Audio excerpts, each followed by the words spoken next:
The FA Cup is alive and kicking in. Leeds, certainly Jermaine Beckford's late penalty has earned them a replay back at Ellen Road against Tottenham. Fourth round weekend shaping up nicely. Meanwhile, the fans arriving at the Britannia Stadium for this Sunday lunchtime kickoff are in good spirits. Both Stoke may have lost 2-0 at the Emirates in December, but they are very tough to beat here.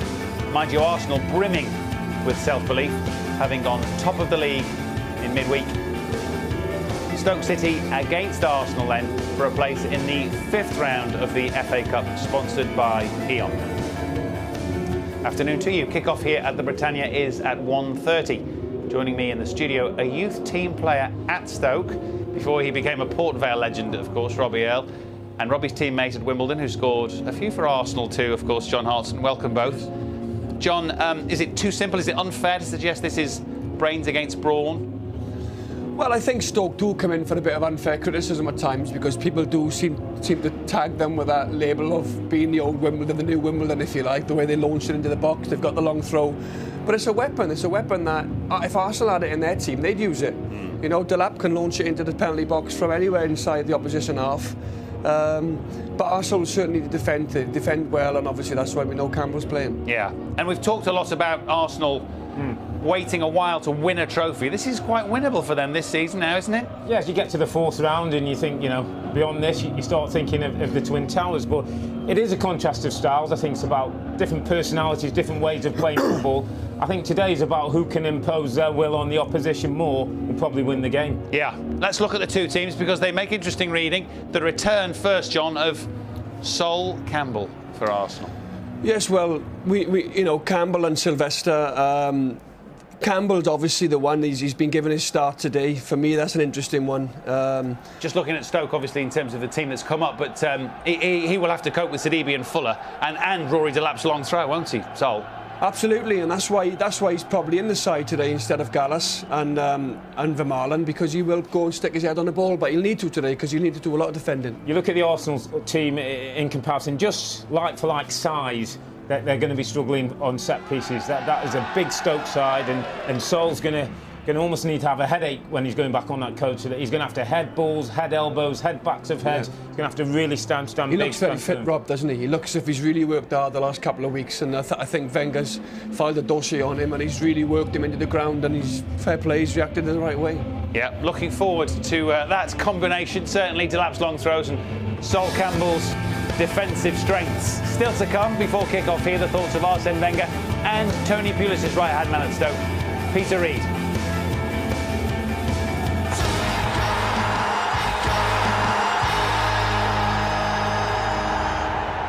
Welcome back. Kick-off here at the Britannia, less than 10 minutes away. The fourth round FA Cup meeting between Stoke City and Arsenal. Here are the pre-match thoughts from both camps. Arsene, you've got a very busy month ahead. Is that reflected in your team selection today?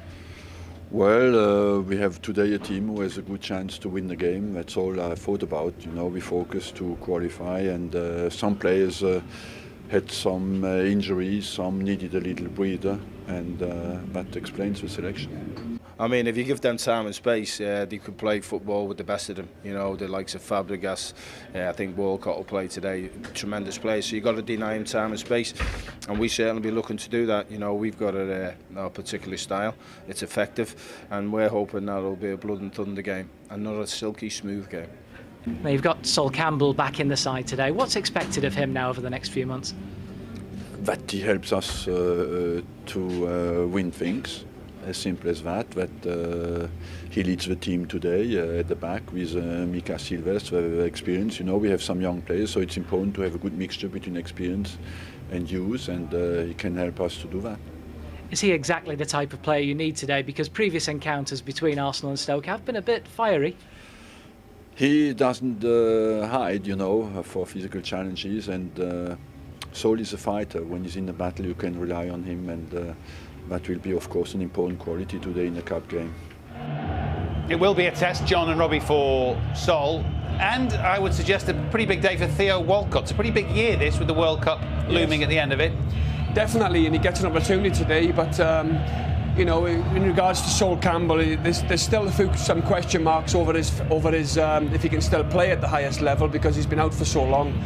But you know, he'll have it all to do today against the DB and Fulham because they're two top players then. Yeah, absolutely. I mean, we've talked about it being simplistic to suggest Stoke are just a battering ram, but they have different questions to ask. Yeah, but they've got quality as well. That's taking nothing away. People like Matthew Etherington, Ricardo Fuller, give them the ball in the right area in the last third, they can hurt defenders. But it was interesting, Peter Reid talked about they can't give Arsenal space and time. It'll be about how much pressure Stoke can apply and how quickly they can get amongst Arsenal and stop them playing. If you do that individually, this Arsenal team will pick you off. If you do that as a group, that's when you can win the ball and maybe make this young side take a backward step. Yes, and whilst this is two Premier League teams meeting in the FA Cup, there's still a slight sense that this is the fortress for Stoke. This is the place that they make it difficult for other teams to come. Well, that's right. They certainly prefer to be playing here at the Britannia rather than at the Emirates. You know, it's Stoke's home game. You'd expect them to put the pressure on Arsenal. You know, so I'm very much looking forward to it. There are some inexperienced players certainly in that Arsenal lineup. Let's see how they get on at the Britannia. The teams are with us, and the live action comes when we return.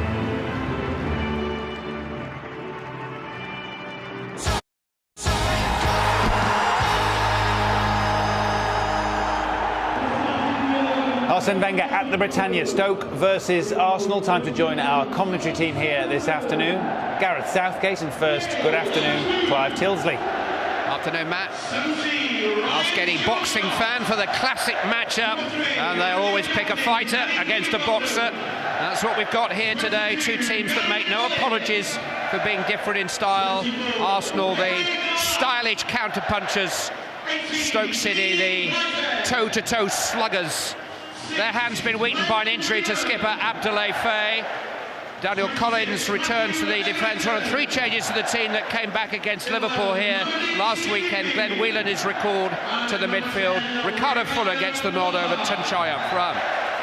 Only Cesc Fabregas from this team played in Arsenal's last game. The anticipated wholesale changes include the headline comeback of Sol Campbell and Theo Walcott's latest attempt to get his season started. Big J, Emmanuel Thomas, plays his first senior Arsenal game up front in a mix and match team of old and new. Talked a lot about Campbell. It is only Walcott's fifth start of a very big season for him. Tony Pulis a little late on parade. Arsenal's second ever visit to the Britannia Stadium. They lost the first, lost the game, and Robin van Persie to a red card that day. I get the impression it's one of those places that Arsene Wenger wouldn't necessarily come on holiday. And Gareth Southgate alongside me has already used the press to make sure that Stoke keep to the rules today. Yeah, it was very interesting. His pre-match briefing on Friday, I think it was, where he spoke about, I think it was reference to the game against Bolton last week, and he kept talking about teams think they can out-muscle us, out-physical us. Not an approach he agrees with. He knows his team have to stand up to that, but look, other teams don't have the quality that Arsenal have, so they've got to use their own strengths to try and encounter them. And here is one of those strengths. Rory Delap having the ball served up to him via the towel, which referee Martin Atkins is happy for the use of, as long as Arsenal get use of it too. But they're not a long throw team. Stoke City are. And here comes the first offering from Rory Delap. Oh, it's in! What a start, Ricardo Fuller! 70 seconds. Rory Delap's first throw is too hot for Arsenal to handle. Ricardo Fuller reaches it first, fires it beyond Fabianski, a hesitant Fabianski, and the die is cast for the afternoon. They just cannot handle Delap's throws. Incredible. I mean, you know what's coming. A number of teams that have been here. Goalkeeper looked as if he was going to come and deal with it. Well, it's poor, really. He's got to go and attack it. For Ricardo Fuller to win a header at that height is poor defending. I mean, it bypasses everybody at the near post. It should be Fabianski's. He's just looking to catch it in his midriff, but he's beaten to the punch by Fuller. And it's a really soft goal for Arsenal to concede at a really bad time. But last season, when they were beaten here in the Premier League, both of the Stoke City goals came direct from Delap throws. So it's not as if they haven't been warned. Sylvester under pressure from Sidibe. And Arsenal need a timeout here just to settle. Well, I don't think any of the Arsenal back four are going to have any time in this early period of the game to settle on the ball. They'll want to get their passing game going, but they've just got to take 5 minutes now to ease their way back into the game. Here's Carlos Vela. Immediately challenged by Delap and Huth. Ricardo Fuller scored one of those goals from the Delap throw against Arsenal last season. He'll be buoyed on his return to the team. Campbell now inside the Stoke City penalty area. Fabregas with a free kick. Sorensen has to come and claim. Just unable to link up with Etherington. Here's Francis Coquelin, young right back from France. Back to the Polish international goalkeeper, Lukas Fabianski is an experienced enough keeper, but he had an awful moment there. And almost like a cricketer who's worried about the reputation of a fast bowler, he just didn't handle it at all well, almost as if he was frightened of the very prospect. Well, I think that's one of the big things with the set play routines here at Stoke. Not only are they effective, but it's the fear and the unrest it causes in opposition defences. They want to unsettle you, they want it to get you on edge, and it's that as much as anything that causes you the problem. Fabregas winning the ball for Theo Walcott. Into the path of Emmanuel Thomas. Stabbed on towards Fabregas. Another one for Fuller to chase. Sylvester alongside Campbell has bags of know-how and experience too. But Arsenal have made a shaky start. Sylvester giving it away to Whitehead. And Delap has another throw. He can almost reach from here. Smiling Tony Pulis, he's been in charge here 6 of the last 7 years, after a period in which Stoke had 7 managers in as many years. There's a real solidity about this club now. Ryan Shawcross is going forward in recognition of the length that Delap can get. And it's towards Shawcross, and Fabianski's got to come and deal with this, and does. Well, a lot more positive from the goalkeeper. That's what he had to do on the first one. Very indecisive, and any goalkeeper, from when you start with them as kids, you come for crosses, you take them at their highest point. He was going to be taking it around the midriff, so it's clearly in the wrong position. Vela just unable to get away from Sidibe.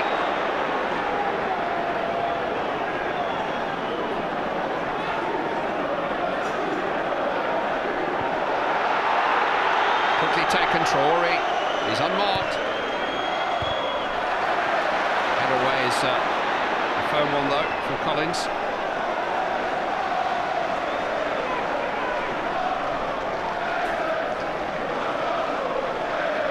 Well, it's the perfect start for Stoke, because not only does it give them the initiative in the game, get the crowd going, but every ball now that goes in that Arsenal box is going to be a concern for their defence.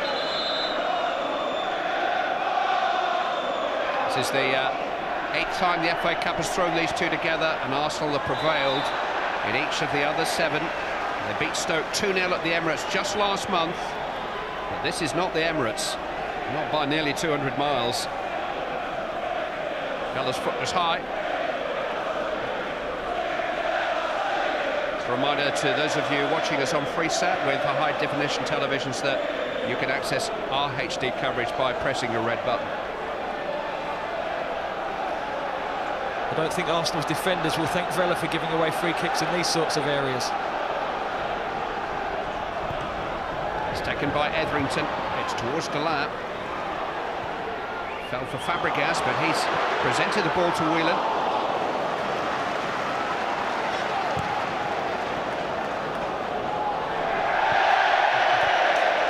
Arsene Wenger's talked a lot about the spirit and the mentality in his group. And that's all really going to be tested now after that present of a goal, really, from a stooping Ricardo Fuller. It's one thing being tested by Delap's throws and having trouble 7 feet off the ground, but that was 4.5 feet off the ground when Fuller nodded it in. Well, the other thing that strikes you about it when you watch it back again, the young fullback Coquelin should really block the run of Fuller as he comes across, and a bit of an experience there, and baptism of fire for this kid. You know, he's one who've encountered this sort of atmosphere that he's going to face, one who've encountered this style of football too often in his young career. Not lost since he had that blast in the Anfield dressing room at half-time in mid-December. He knew this would be a test of the team that he selected. It's an even bigger test now. Campbell to Denilson. Here is Coquelin. It's a rather aimless ball. He's 18. He's played just 3 first-team games, all in the Carling Cup. He's had an hour of senior football this season prior to this. Difficult assignment against Matthew Etherington on the Stoke left. Here's Danny Collins, the left back. Emmanuel Thomas down to Walcott.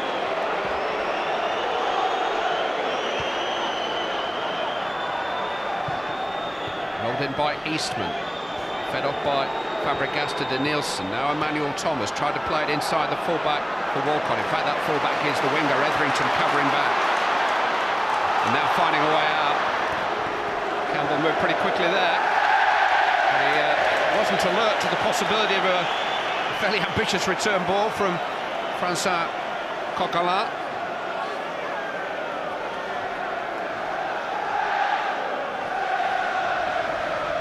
Fascinating game for Sol Campbell to come back in. You know, it's a really interesting signing by Arsene Wenger, because I think everybody felt when Sol ended up at Notts County earlier in the season that was going to be it for him. And I think it's taken everybody in football by surprise that he finds himself back at Arsenal. Fabregas combining with Walcott.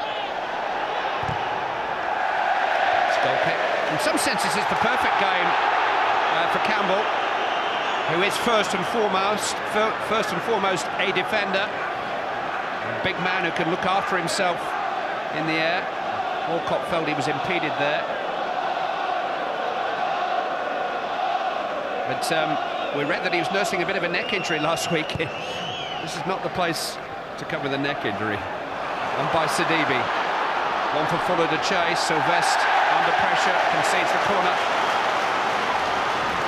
Stoke City are every bit as dangerous when the ball is on the ground at a set play as they are when it's in the hands of Rory Delap. Well, we saw there even a player of Sol Campbell's stature in the height, Sidibe and Fuller, they can win anything. It's a chance for Higginbottom to have a volley in actual fact.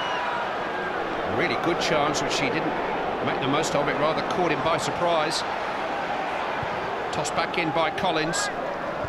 Headed away by Traore. Denilson, Vela.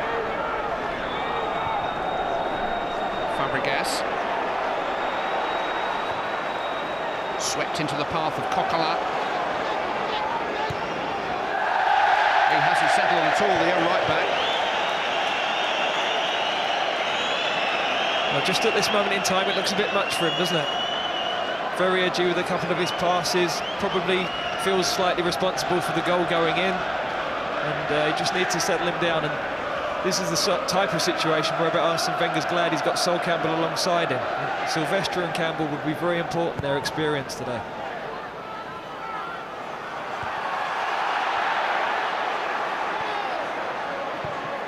Higginbottom. Dealt with by Coquelin. Fabregas on. Here's Denilson. Foot was a little high from Dean Whitehead. Fabregas in towards Emmanuel Thomas. Sorensen thought about coming, didn't have to in the end.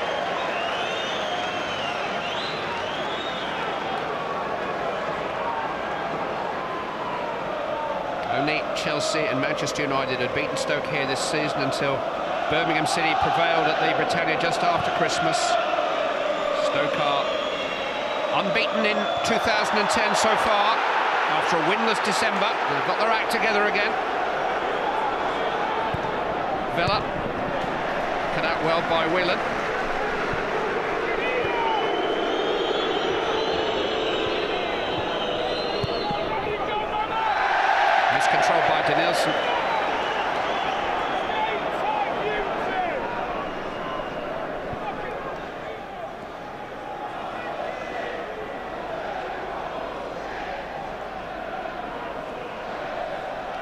Hoot with the throw in. They're away by Denilson.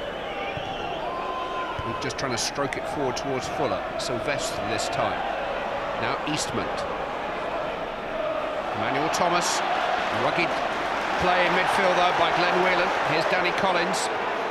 Matthew Etherington couldn't quite gather it in. It's important that Stoke City keep the heat on and don't allow Arsenal to settle, because if they do, Stoke know it'll become a very different kind of a game. Yeah, I don't think Stoke have any other way of playing. It's always totally committed. They always get the crowd here going by winning their tackles in midfield. Their front players never give your defenders a chance to settle. And that's why playing at the Britannia is a great advantage for them. The style that they play, the pitch is narrow, so they're able to press you a lot better than if it was a wider, bigger pitch. Quite sold out today. 1 or 2 empty seats, unusually. Offside Fuller. Arsenal, in fairness, did sell all of their 4,500 allocation away behind Fabianski's goal.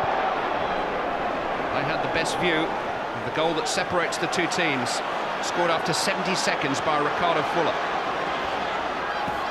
Etherington. Fuller, little change of pace. Good support there too from Dillard, if he could have pulled it back. Well, it was important positioning from Sol Campbell, but again, right back Coquelin not getting tight enough, making his midfield player come back and do his own defending for him. Here's Walcott, he's tried to lay it off to Villa. It's a bit more like it from Arsenal. Goal kick given.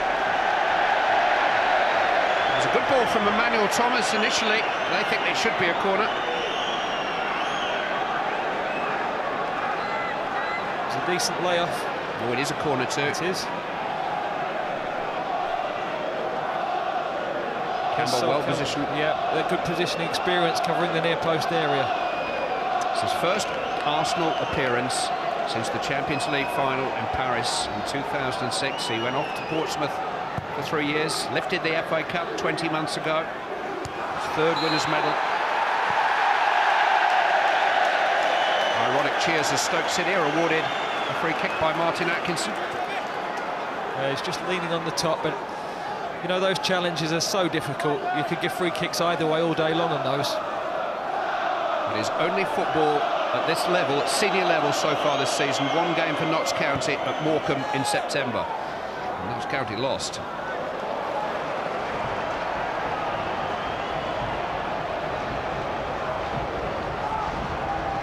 This is just about the position from which Delap set up the first goal.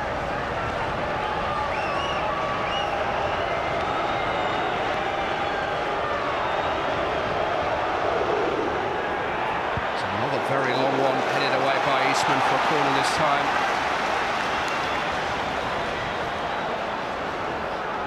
Congratulated by his teammates for dealing with it. Such a weapon.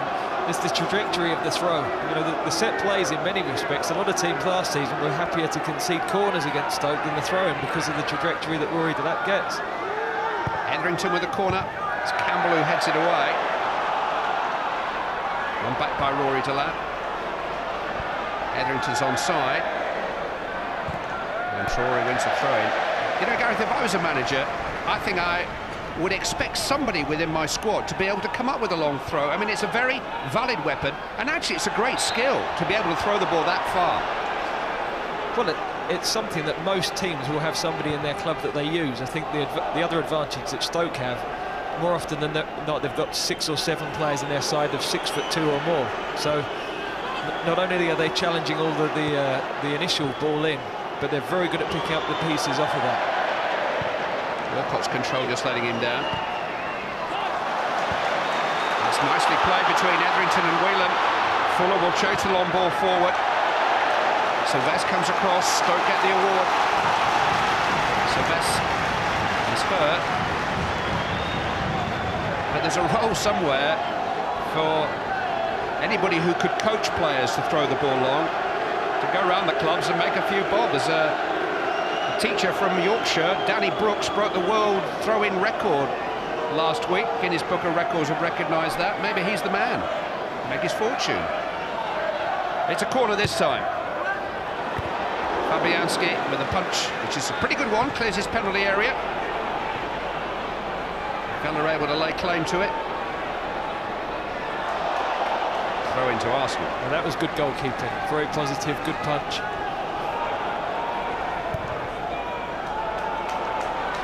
Eastman. Coquelin.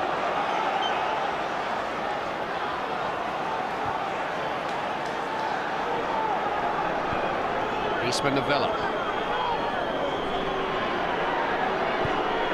Into the path of Traore. Fabregas in some control. It's come out as far as Danielson. Charged down well by Shawcross. Eastman immediately under pressure from Sidibe. And fair pressure, says the referee. Won the ball. Etherington up towards Fuller. Campbell stands his ground. Very strong defending, very strong. I mean, what Sol Campbell and Mikel Silvestre will have to deal with, a lot of balls slip down the side channels that Fuller and Sidibe chase all day. Vela. Picked up by Shawcross. One back by Eastman. Danielson. It might be the first time in the game that Arsenal have been able to string half a dozen passes together.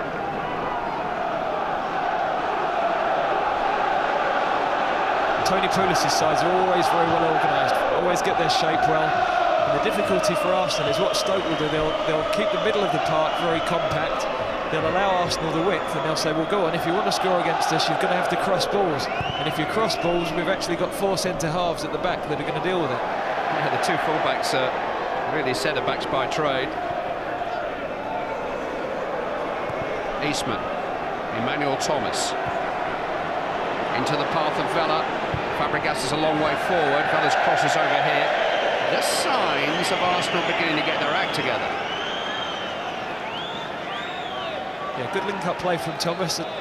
Saw him a couple of times at Blackpool earlier in the season, and he looked a decent player, and he'll be wanting to prove a point here.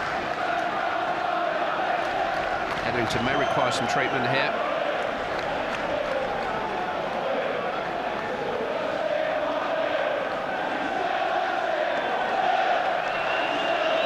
He's just going to go off so that the physio can have a look at him. He's been a good signing, Clive, you know. Difficult spell at the end at West Ham, but always a player that's caused problems when he was at Tottenham. When he was at West Ham, caused problems to opposition fullbacks, that raw pace, that ability to go and take players on. Good deliverer of the ball as well. Tony Pulis brought him here last January at a time when just starting to be threatened by relegation, and his combination with James Beattie, who's among the substitutes today, was a big factor in getting Stoke's season moving again.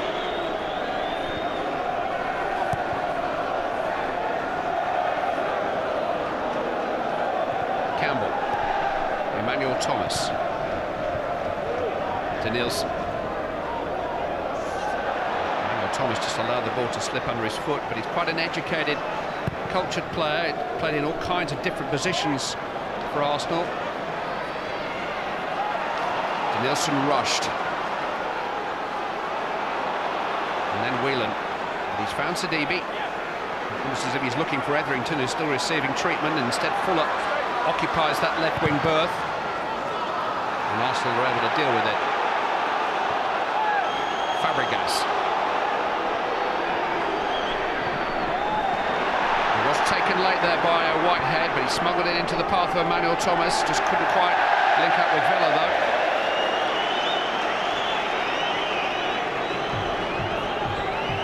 Etherington was resumed, but it does seem to be a muscular problem. It's not something he's going to be able to run off. The way they were treating him on the side, it looks like a hamstring. It might just be tight. They'll probably give him 5 minutes just to see how he goes, but they've got Liam Lawrence warming up just in case. Arsenal throw it. Sunday lunch in the Potteries. Hearty, traditional fare.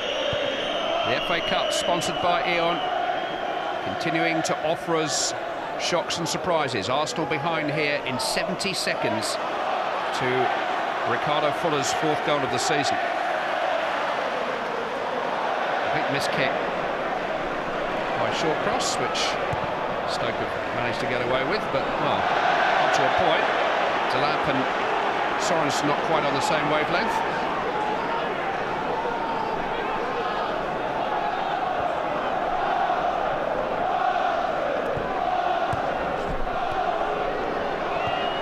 Fabregas. Vela. Fabregas. Whelan got to him, but he smuggled it through to Emmanuel Thomas. Good challenge by Shawcross. Whelan trying to sort it out. And as far as Eastman.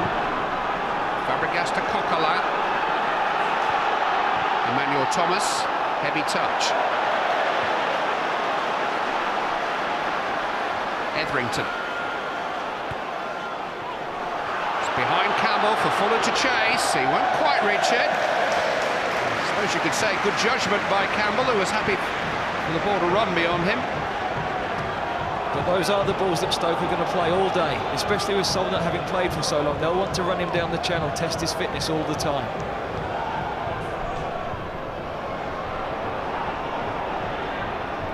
Fabregas crowded out. Again, no free kick. Whelan trying to get Fuller on his way between the central defenders.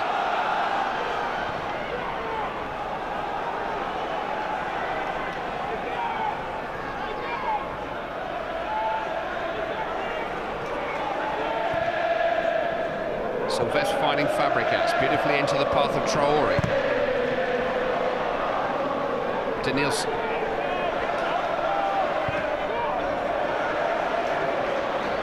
It's a big bounce for Fabianski, wasn't it? Emmanuel Thomas to Vela. Whitehead there. Delap.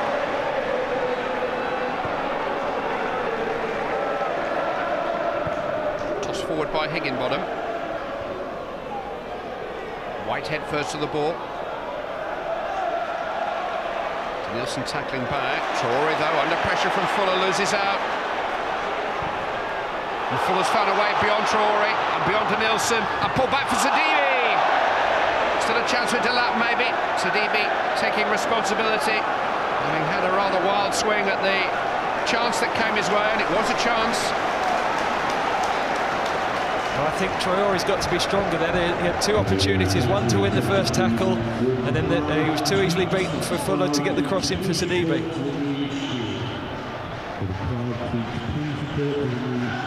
Robert Huth is going to take this throw, being encouraged by Martin Atkinson to speed up. Interesting to see how many minutes are added on at the end of the half. There's a feeling in the referee's mind that Stoke are slowing things down whenever they can.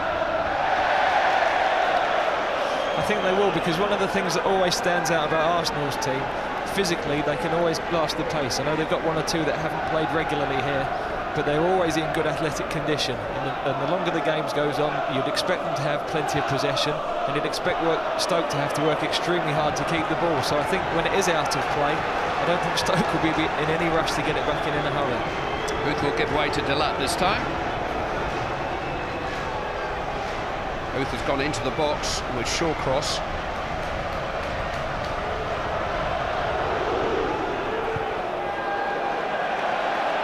Corner kick.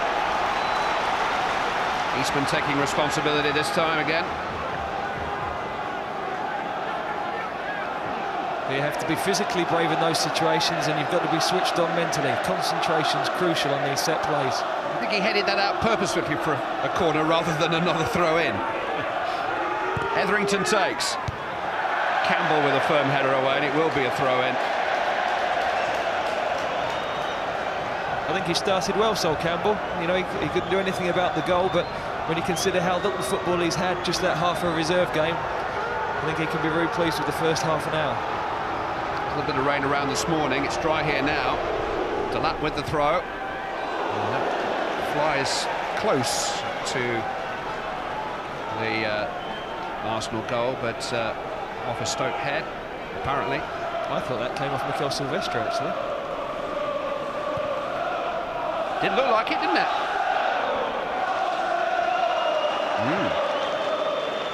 Goal kick was given. Emmanuel Thomas. Fabregas is finding space. Now to the path of Denilson. It's slightly overhit by Emmanuel Thomas, and Sidibe's got back there once or twice to help out. Delap halted by Traore. Vela, Denilson. Plenty of options for him here. It probably wasn't the best of them, but Walcott's rescued it. Wheeling away as far as Eastman. Fabregas.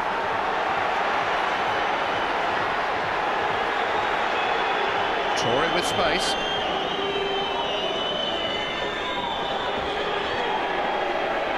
Taking on to lap and finding a cross, which Sorensen does well to play. Quickly out to Etherington. Fuller.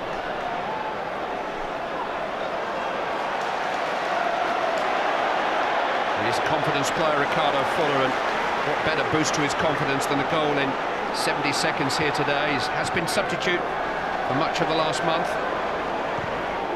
Tunchai has been preferred to him. Coquelin's header down behind Campbell. Sylvester didn't really get it away. Kept in by Etherington. Campbell doing well again.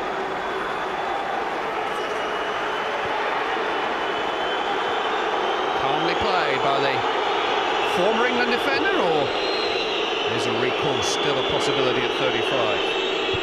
Vela. Turned away by Higginbottom. One back by Eastman. Slightly too much on it for Emmanuel Thomas, and not enough for Fabregas. Sidibe to Etherington.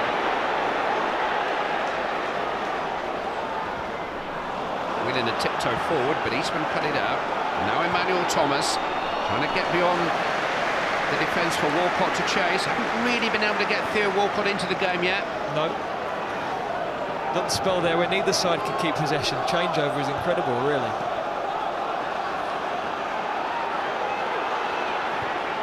Glenn Whelan, he is a good passer of the ball. Played inside, Coquelin for Etherington, but the right back manages to improvise well on this occasion. Yeah, he's now starting just to settle into the game a bit more. Fabregas up towards Vela.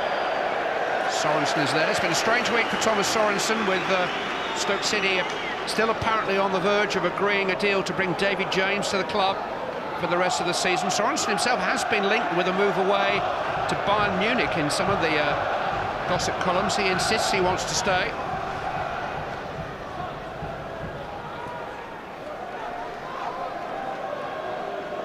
Higginbottom. Campbell again. In control of the situation. Coquelin to Denilson.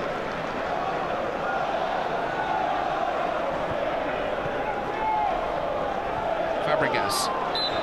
Just caught there. I'm not sure that Cesc Fabregas would have played here today, but for the fact that Jack Wilshere is ill. I think he was penciled in to start. Fabregas looking for a bit more protection from the referee. He's probably right, but I think when you're in this sort of situation, in this environment, I think Stoke will love the fact that he's moaning at the ref. You know, they want to unsettle him, they want to rile him, and he's just got to be big enough to get on with it, not show them he's hurt in any way. It wasn't a pretty tackle by Short Cross on further inspection.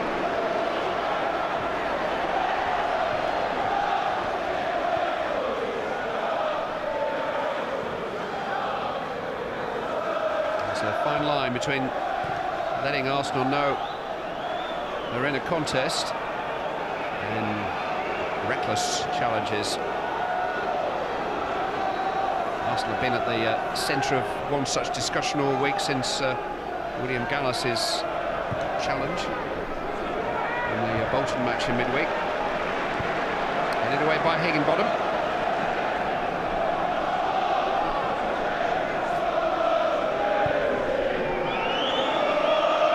Eastman. Denilson. Coquelin. Walcott.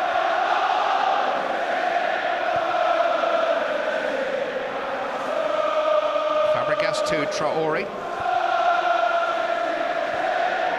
Denilson available. This is what Arsenal need to do. They need to have longer spells of possession. Try and wear Stoke out. Try and pull them out of shape. Vela looking to slip it through to Denilson. It's a move which had more of the Arsenal stamp on it.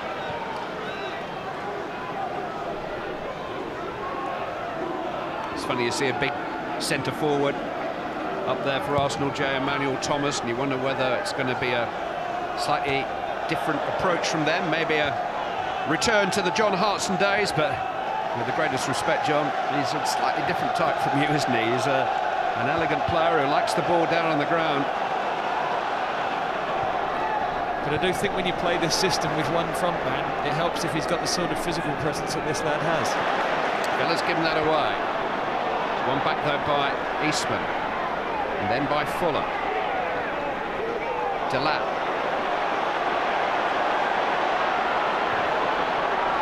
Now, was he fouled by Torrey?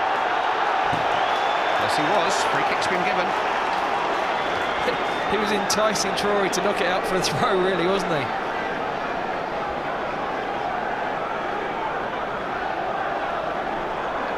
Delap's a good pro, but he's never going to do on the outside for pace. But if as a fullback it's a threat to the team to put a ball out for a throw-in, then it's a difficult decision to make. Yeah, he'd prefer to be occupying one of the central midfield roles, but there's a lot of competition in that area in the Stoke ranks. Etherington with the free kick. Oh, and it was flicked by an Arsenal head beyond the far post. And Nilsson, wasn't a lot of control about that header. Good pace on the ball in, doesn't really clear the first man, and really Silvestra's got to talk there and take command of that situation a bit more. Huth and Shawcross are still in there. And indeed Higginbottom, 3 of the back 4. Goalkeeper choosing to punch, a bit straight that one. Whelan can knock it back into the centre. Nilsson looking to chest it down, he's lost out to Fuller. Oh, and Sylvestre dived in there. And I've got a feeling if Fuller had gone down initially, a very well-placed referee would have had little choice but to give a penalty. I think that might have been, by the way. I think the way that he went down may have made the referee change his decision. Be interesting to see that again.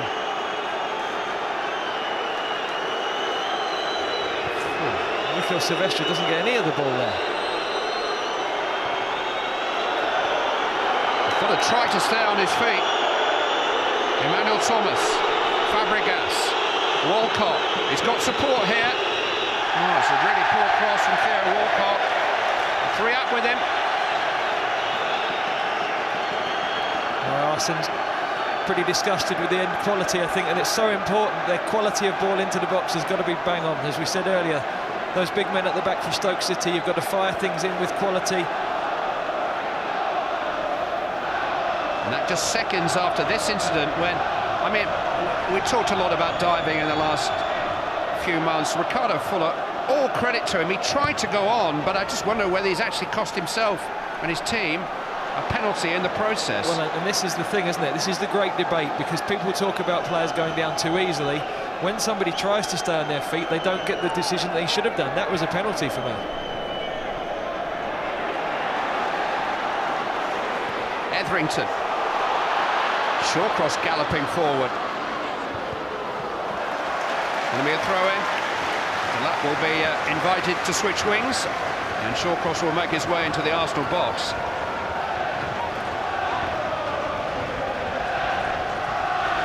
It is now raining, so he's going to need the towel.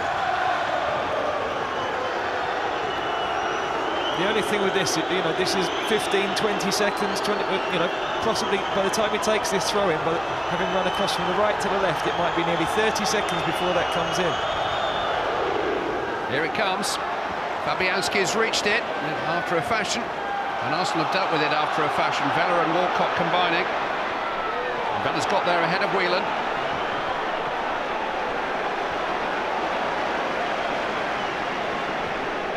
Denilson. Campbell. A little wrong so far. Sylvestre Traoré.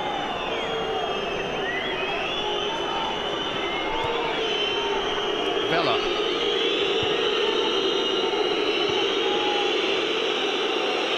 Fabregas to Eastman. These whistles will be music to Arsenal ears if they can keep the ball.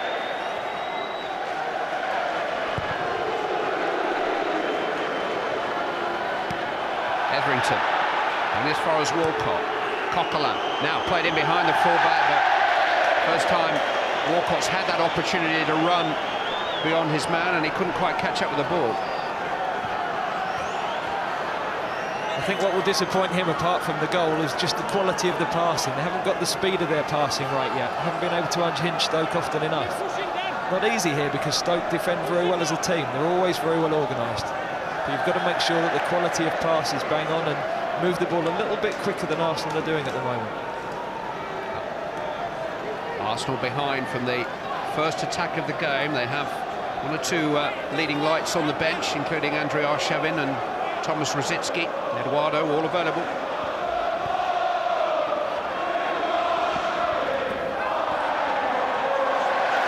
Throw-in given.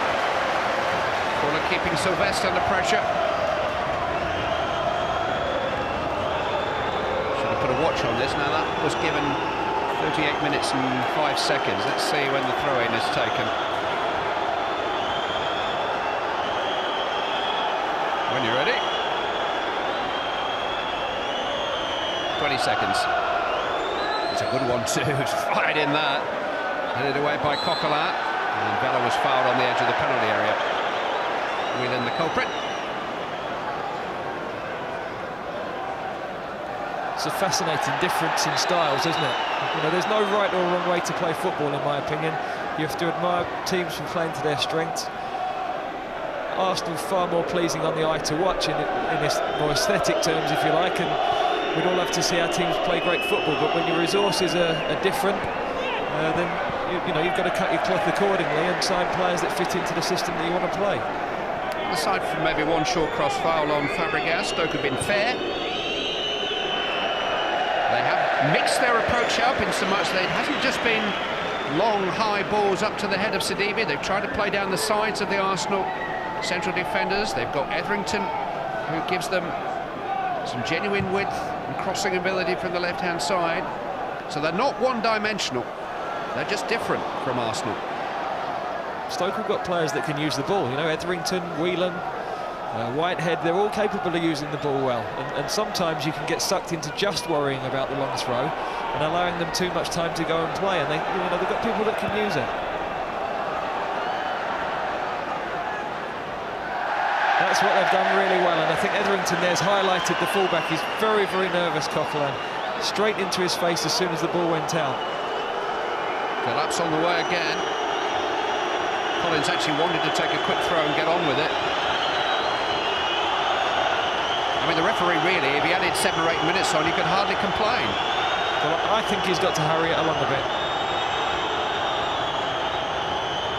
After all that, it's a short one. Collins is headed on by Etherington, and nothing comes of it.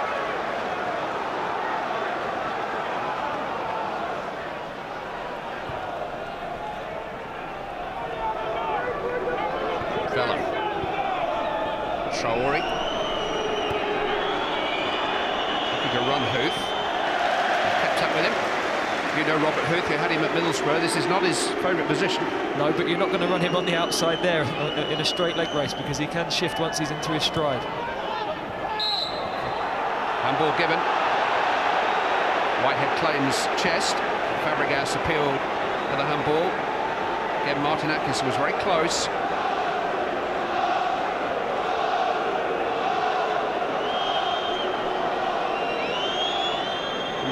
Very close to Fabregas. I'm not quite sure whether he really deliberately handled the ball, which is the only thing that the referee's got to decide. But it's a situation of some danger, this, for Stoke City. Sylvestre and Campbell are forward. Fabregas instead rolls it for Denilson to strike, and it's through everybody and in, and Arsenal have equalised. Denilson shot, somehow found a way past Thomas Sorensen. And from a contentious free kick, let's not forget, Arsenal have managed to get back on terms with Denilson's first ever FA Cup goal. Well, Tony Pulis is having a word with the linesman down here. I don't think he's too happy with the initial decision. I think it takes a deflection here when it's played to Denilson.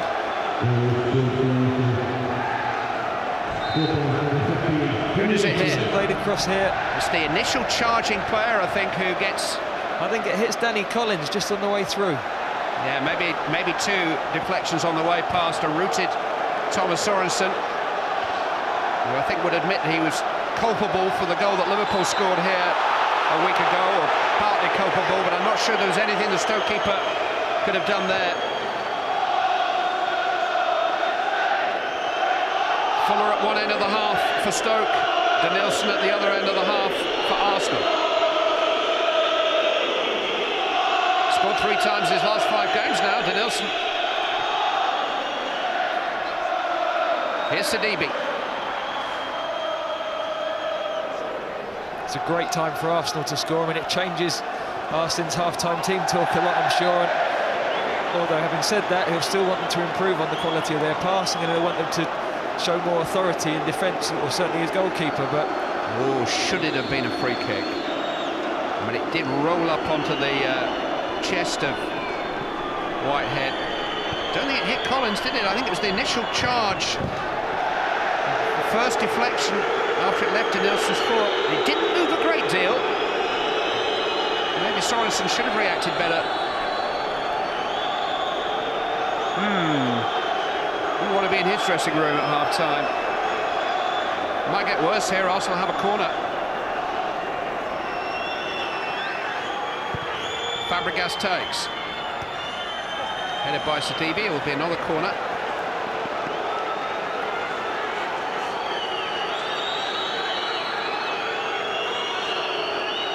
I'm certainly from a school that too many handballs are given. I think we appeal for every time it hits the player on the arm. Deliberate.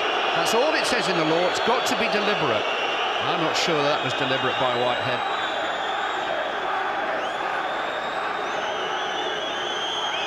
Fabregas with a corner.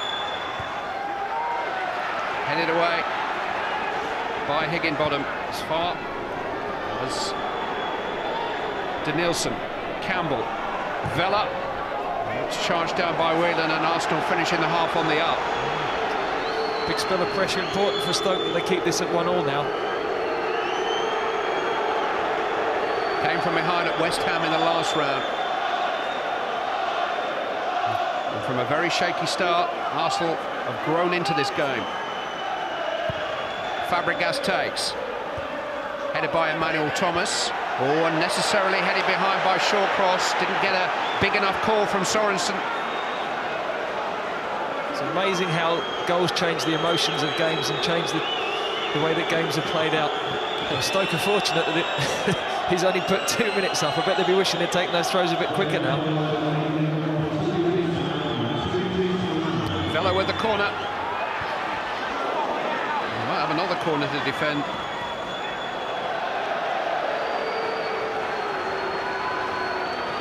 What a contrast to how this game began. Fabregas takes. Deep towards Campbell, headed away by Sidibe.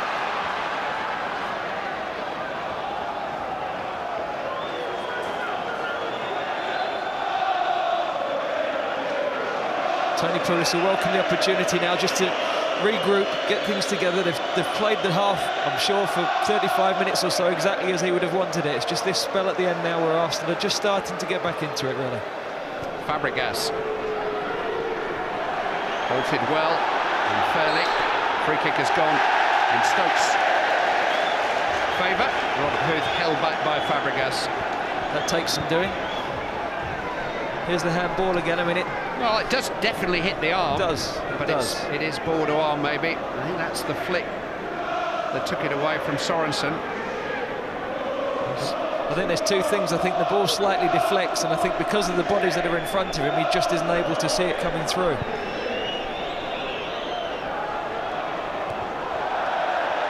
Campbell away.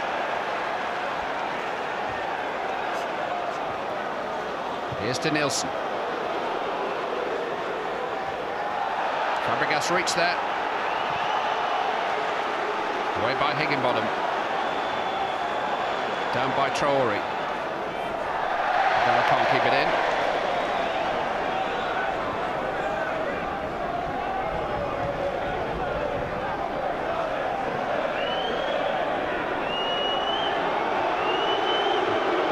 So that's going to try to get it all the way.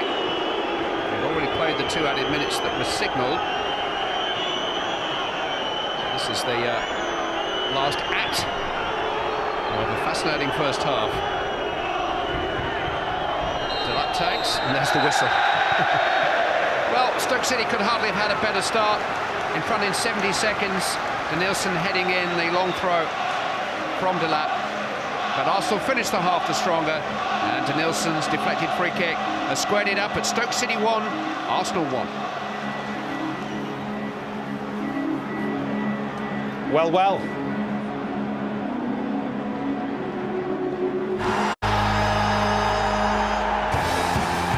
how deliberate is that handball from Dean Whitehead? Didn't hit you on the chest, Dean? But Denilson has taken full advantage, and Arsenal perhaps slightly fortunate to be back in this FA Cup tie. 1-1 at the Britannia at half-time. John Hartson and Robbie Earle watching with me. Bit lucky, Arsenal, on the balance of that? I don't think so. I think they controlled most of the first half. I think Fabregas and Denilson done very well. They're getting far too much room. I think Whitehead and Whelan got to get closer to them. They're getting far too much space. They're going into little pockets. Good players, difficult to pick up. I know they are, but I thought it was Arsenal's just rewards. I thought they worked hard and they kept going, and they came into the game in that first half right at the end. Certainly had plenty of the ball, although, having discussed it, clearly they weren't listening to us, Arsenal, pre-match. No. The long throw, boys? Well, couldn't be surprised, could you? What, just about a minute on the clock. Jalap gets the ball, gets his towel. We know what's coming. We're thinking about the setup here. It looks like Hoot and Sidibe are the main targets. He goes over them. Fuller's on the run. It's as if Fuller knows where he's going, and quite cleverly here, he gets in front of the keeper. I think the keeper should be doing better. Gareth Southgate mentioned it in commentary. A goalkeeper should be taking the ball at its highest point. You see he's there, it's almost at his midriff. He's got to be coming and punching or getting something on the ball. Wonderful start for Stoke. And since then, they've coped well with the throw-ins. Yes. In fairness, they've coped very well, but I think it's the fact it's very, very early in the game. It's, 70 seconds in, and the throw-ins come in, and Arsenal was sleeping for me. Now, as a striker, you've admired Ricardo Fuller's work. Should he make sure a penalty decision is given here, John? Well, you have to admire him. He's been very honest here. He's tried to stay on his feet, but I don't know why the referee still can't bring this back and give the penalty.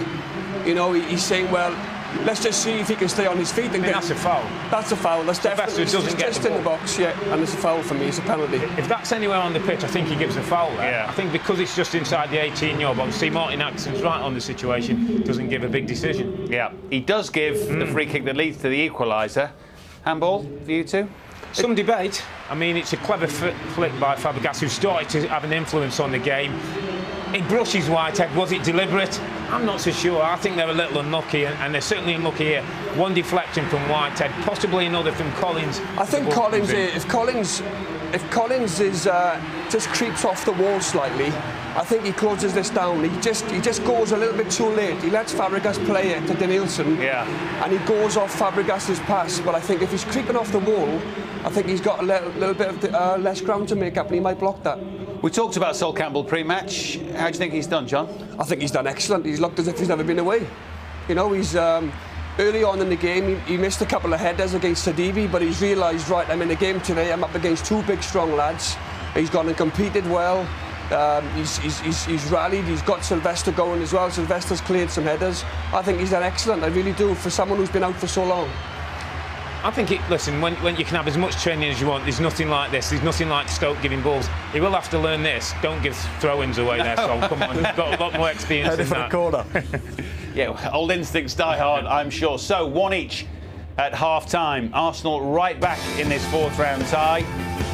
It's a fair old way, but they might be going home happy. Still, plenty to play for here at the Britannia. We're interested. Second half next.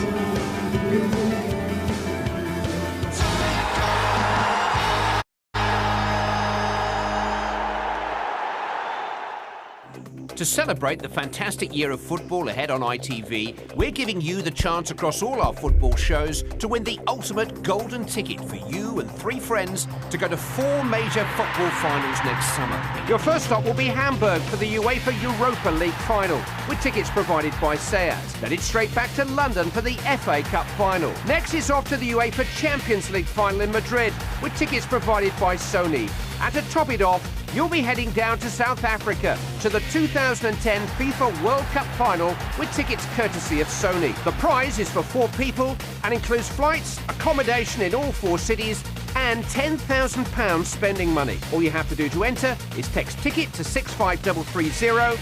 Text costs £1.50 plus 1 standard network rate message, or enter online for free at itv.com. We'll reply with your unique ticket number, and the winning golden ticket will be announced during the FA Cup match on ITV1 on Saturday the 13th of February. Entrants must be 18 or over, and lines close at midday on Monday the 8th of February. Entries made after the closing time will not be counted but may still be charged. The very best of luck with that competition, which ends tonight, so you must get your entry in for that fantastic prize by tonight if you want the golden ticket. John Hartson and Robbie Earle, second half fast approaching. Do you feel Stoke need to get on top of Fabregas and Danielson a bit more? I do, yeah. I think, as I say, I thought Arsenal controlled the second period of the first half, and obviously they got the goal, which will get a boost from as well. But a terrible time to concede a goal for Stoke. I think that Tony Pulis would like to have got them in at 1-0. Sort of regrouped and gone again in the second half, but I think that's one of those things that's easier said than done, you know. I don't think Stoke have done too bad in that area. I think they've worked hard and been competitive. But if you get a chance just to watch Fabregas, you realise the real quality in this fella. In a really competitive midfield, he still finds pockets of space. Watching him live, you just when he goes away, that's a little bit of class that just stands him apart as an exceptional footballer. I think he's really stood out, and there's one or two like Vela and Walcott. For me, they can do a little bit more. I think Walcott he's stood still a few times on that touchline over there where he can do one bit of movement and come in and get more on the ball. Yeah, indeed. Be interesting to see, you know, this Arsenal team. They keep saying they haven't won silverware. You know, they're one each away from home.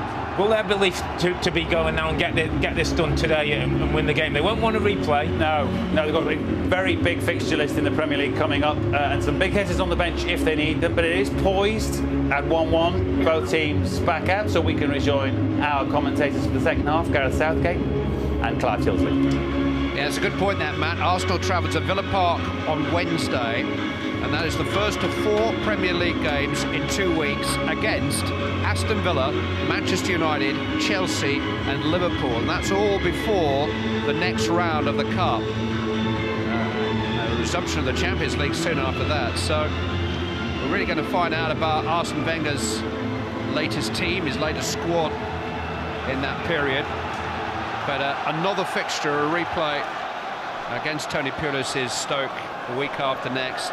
He's certainly not on the schedule that he's got in mind for the next few weeks. Nicholas Bentner's about a week away from coming back. Samir Nasri is close to fitness. 1 or 2 others who are missing today with Mine and Knox. Bakary Sagna should be fit for Wednesday. And he does have on the bench today Andriy Arshavin, Thomas Rosicki and Eduardo. How long will he wait, Gareth? Oh, I think he'll give the team that are out there at least another 15 minutes or so. They've got themselves back into the game just before half-time, which was crucial. And he won't want to use the big hitters on the bench if he doesn't really need to. Big hit from Hoop. He was very high on Vela. I think the ball was high, and I think it was an attempt to go for it, but he didn't get it, and he got the thigh of Carlos Vela.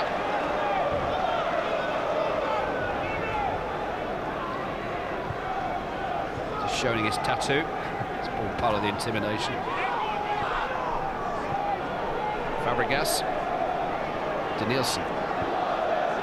Coquelin.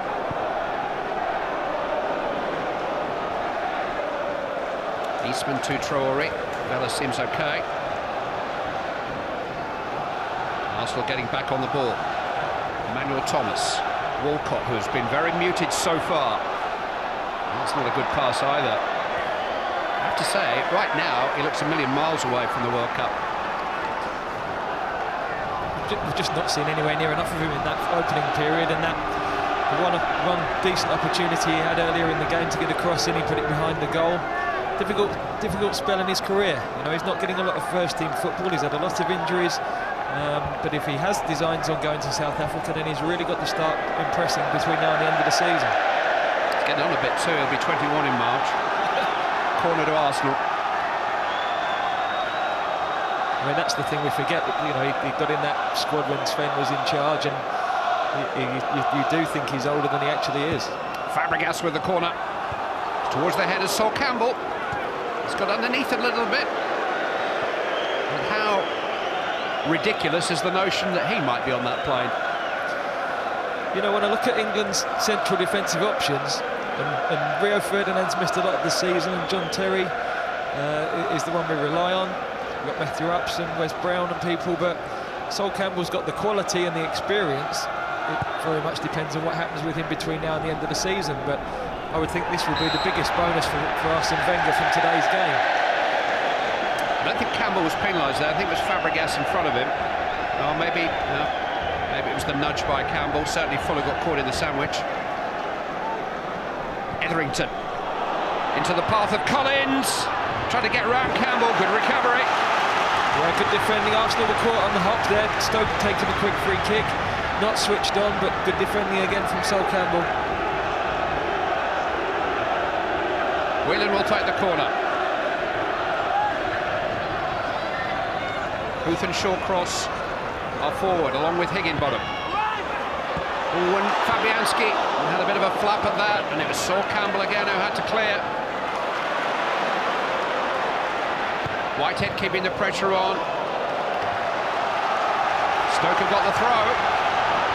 Nervous moments again. It's so difficult for the keeper to come. There's so many bodies, and when he gets there, but it's such a difficult position with Sidibe standing right on him at all those set plays.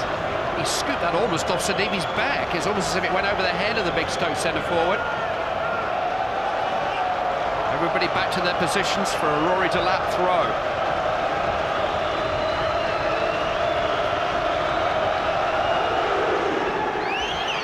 Fabianski couldn't get to that one.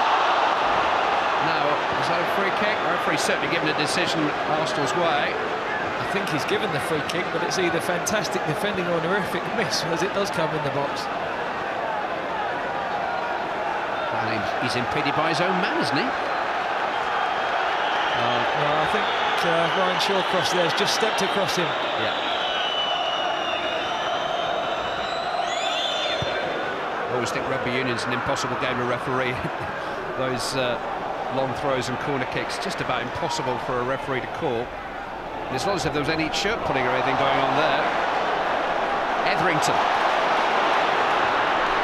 Got three in support here, Matthew Etherington. And Fabianski has to claim that.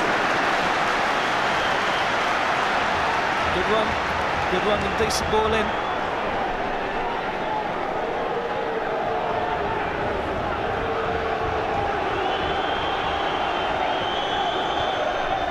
Emmanuel Thomas to Nielsen.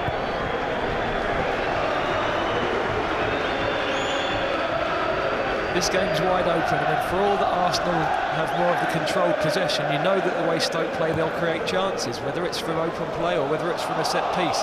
So they're always in a game like this. Walcott on the way here. That's the biggest threat, really, if Coquelin can get him in behind Collins. To Nielsen, to Fabregas. Traore joining in. It's taken on Booth and Delap and found a cross. Bought and headed by Shawcross.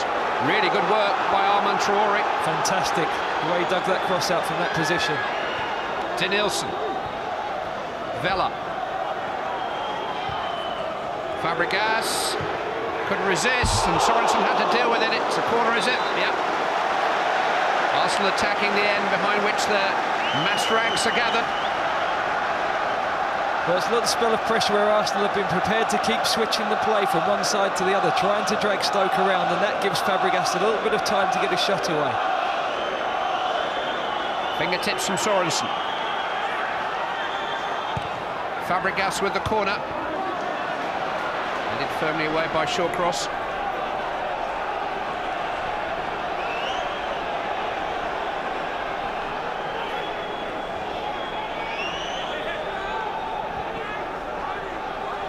Emmanuel Thomas.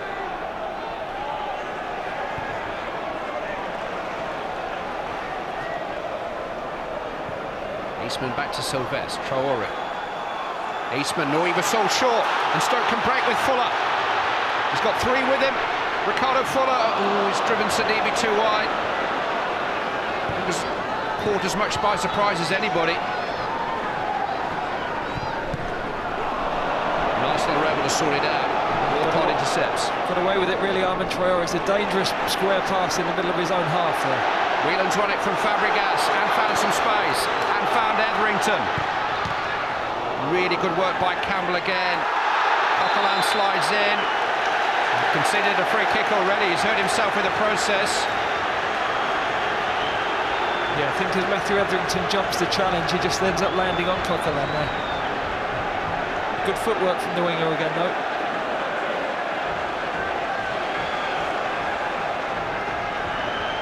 First blocked by Campbell, and then Etherington just lifts it away and just obviously caught him on the head as he tried to avoid him. Wow.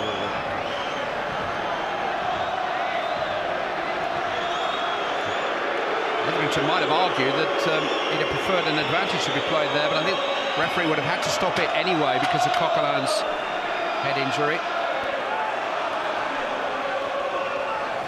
So Arsenal down to 10 here as Whelan prepares to take this free kick.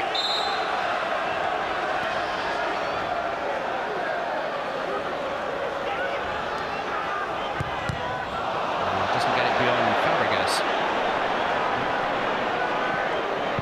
Collins. Down by Fuller. Here's Etherington. Important header by Traore, and then by Emmanuel Thomas. Headed goalwards in turn by Delap, but easy enough for Fabianski. Well, he defended the threat well in the end. Just allowing a few too many balls to come into that penalty box, though. Traore into Walcott. Crowded out.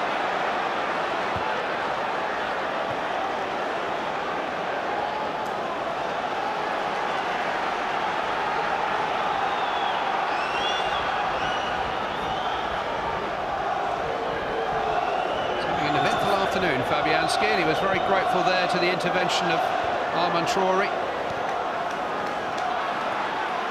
Whitehead.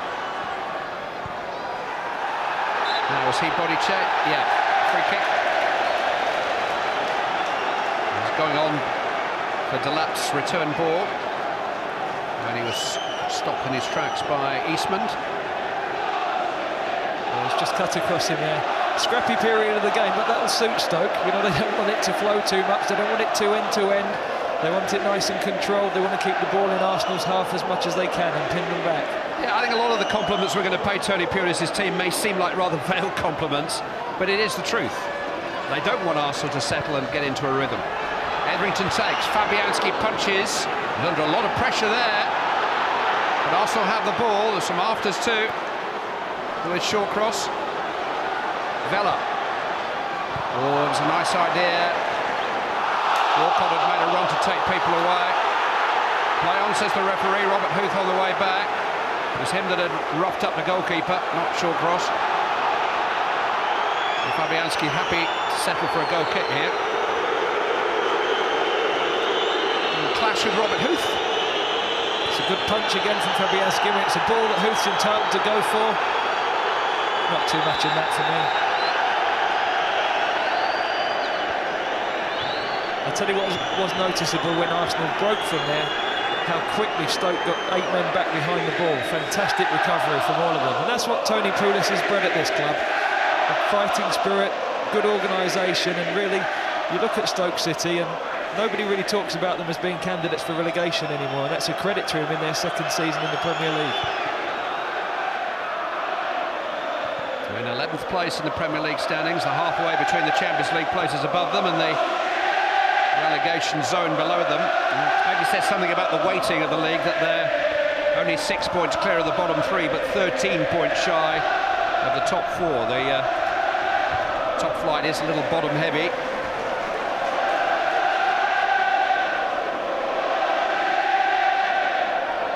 Fantastic support, as always.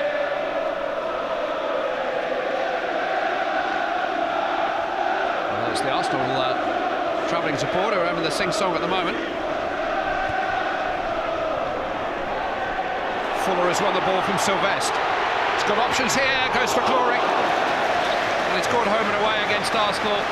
Last season, Ricardo Fuller scored in the opening moments of this game.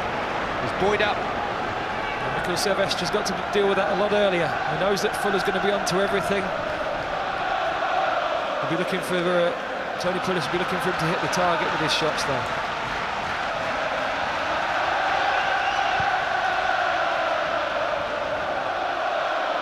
On by Emmanuel Thomas. Away by Collins.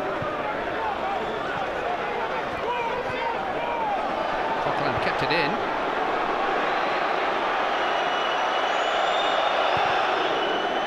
And evidently Arsenal seeing more of the ball.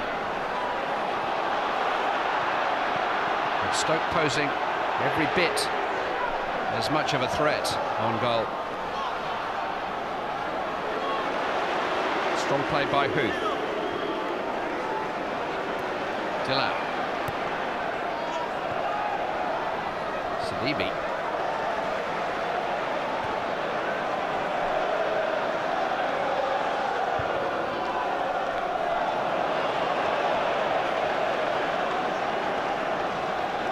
Sir Alec Ferguson has won the FA Cup more times in the modern era than Arsene Wenger. He has to prioritise at this time of the season. That doesn't mean that he wants out of this competition. That much is evident. Well, I think what Arsene Wenger's done, he's picked a team that he believes can win this game. And he wouldn't be playing the likes of Fabregas if he didn't intend to go out and try and win it. Arsenal stay at the top of the Premier League, lasted only 3 days, but they've won 7, drawn 2 of their last 9 games. It's not a run they want interrupted. Higginbottom. Emmanuel Thomas stayed with him every inch of the way. It is a Stoke throw, but I think Arsenal do find themselves now in a situation where first title for 6 years is a possibility. A first ever Champions League success is still on the stalks, with Porto to come next. They have gone 5 years since their last major trophy, the FA Cup of 2005. And they have got this very crowded programme ahead of them, and players on the way back, both from injury and from Africa.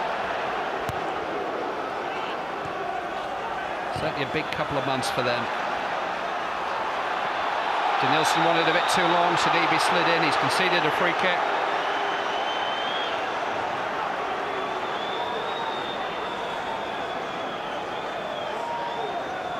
Now gone. Sylvestre, Emmanuel Thomas. This might fall for Vela. It's right across the face of goal. Too much height and speed for anybody to connect with. The angle, it's a good flick on it. The angle's too wide really for him to shoot from. Under too much pressure to be able to pick out any sort of quality on the cross. He was looking to hook it back rather than hook it goalwards, that's for sure.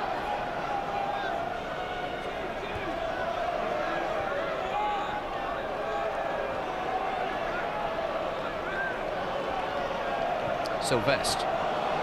Picked up by Whitehead. This is Delan.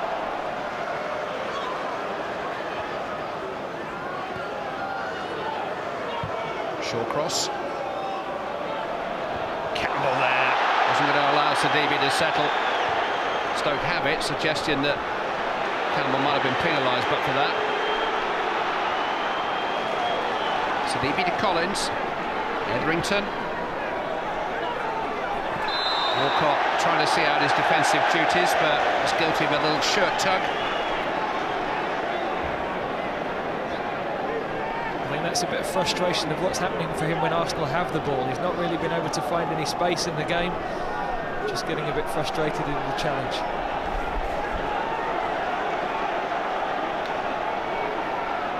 Higginbottom and Huth heading forward. Etherington sweeps it in. Headed away by Denils Collins. Whitehead. Shawcross still up there. Torrey away at the expense of the throw-in.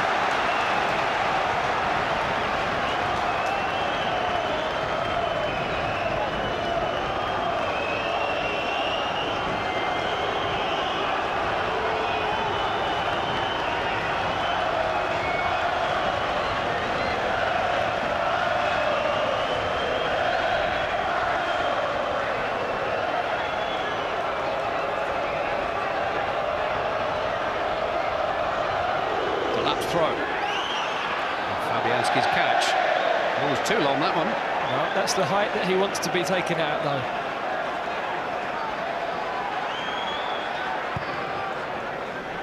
Made to kick with his unfavoured right foot there by Fuller.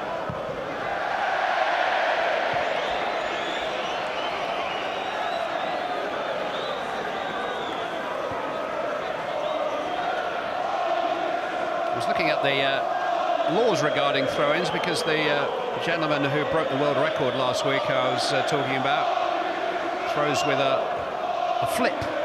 Does an acrobatic flip and then throws it, which apparently is legal. Sidibe. Oh, that's awkward. That's really well defended in the end by Coquelin. He didn't have a lot to spare, but he had to do something. Fabianski stayed at home. He dealt with it well. I mean, it's a great ball in from Sidibe. Great cross, just too far from the goalkeeper. Coquelin's heart must have been in his mouth, but he's done enough. Missed by 6 inches.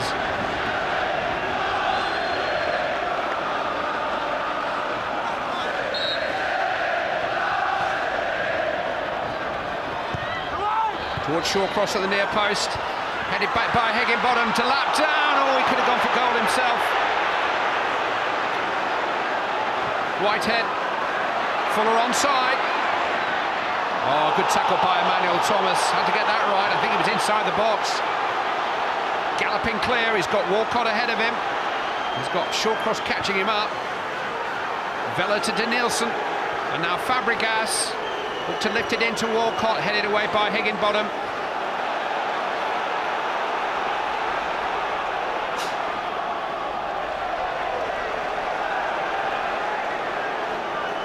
He's got a decision to make because, I repeat, he does not want a replay.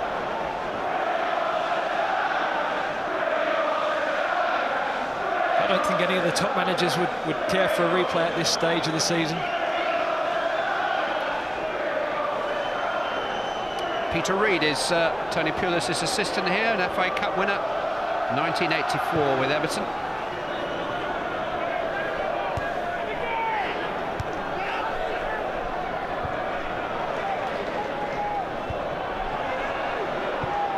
Forward by Whelan. Etherington onside. Now can they catch up with him? Rolled in towards Delap. Oh, Fabianski couldn't catch it. And Delap couldn't connect. And somehow Etherington's cross found its way through everybody. Game getting stretched now. Arsenal can counter. Denilson. Fabregas.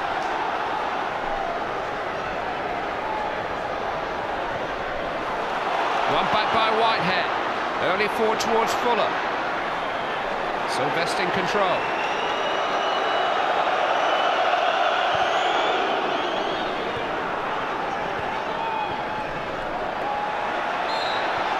Foul by Whelan.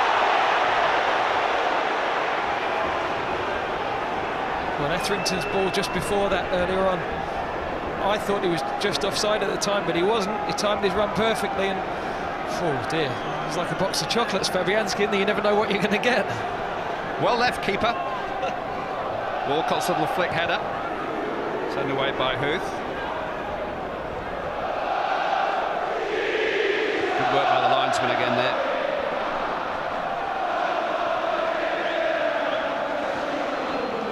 Fabregas. Vela. Advantage played. Denilson tried to lift it forward. Whitehead got it away. I understand Arsenal are readying 3 substitutes, and I think you'll recognise them all. Sidibe. Well, certainly Eduardo's ready. Arshaven's ready. Just trying to see who the third one is. Aaron Ramsey. Yeah. Well, this is a statement of intent. Midpoint in the second half approaches. And here come the big boys. Now, Arshavin's surely not going to wear that hat, is he? I think somebody's just about to take it over him. It's cold in Russia too, I think. Well, Joe Emmanuel Thomas has done his bit. 19 years of age. He's different. I think he's done well, Clive. I think he's had a good game. I think the Arsenal fans are showing their appreciation for him. I would say he's been another of the bright spots for Arsene Wenger today. He's held the ball up well. He's defended well when he's been asked to. He's been given a responsible performance. Francis Coquelin is off too. And so is Theo Walcott.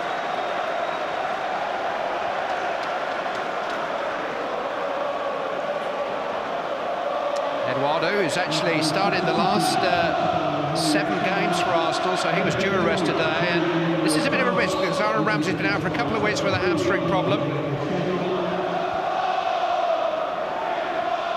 Eduardo. Arshavin's going to play from the right-hand side with Eduardo up the middle.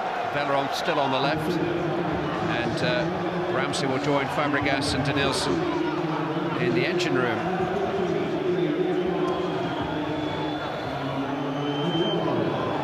Arshavin did rather torment Stoke at the Emirates at the start of last month. Scored a goal. He's generally regarded to be the man of the match in that particular game.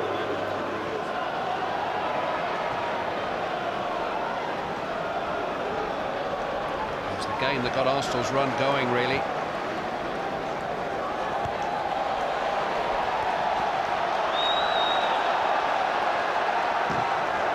Clearly Arsene Wenger's been very positive with his substitutions. You'd expect Arshavin and Eduardo to have a big impact on the game, more experienced.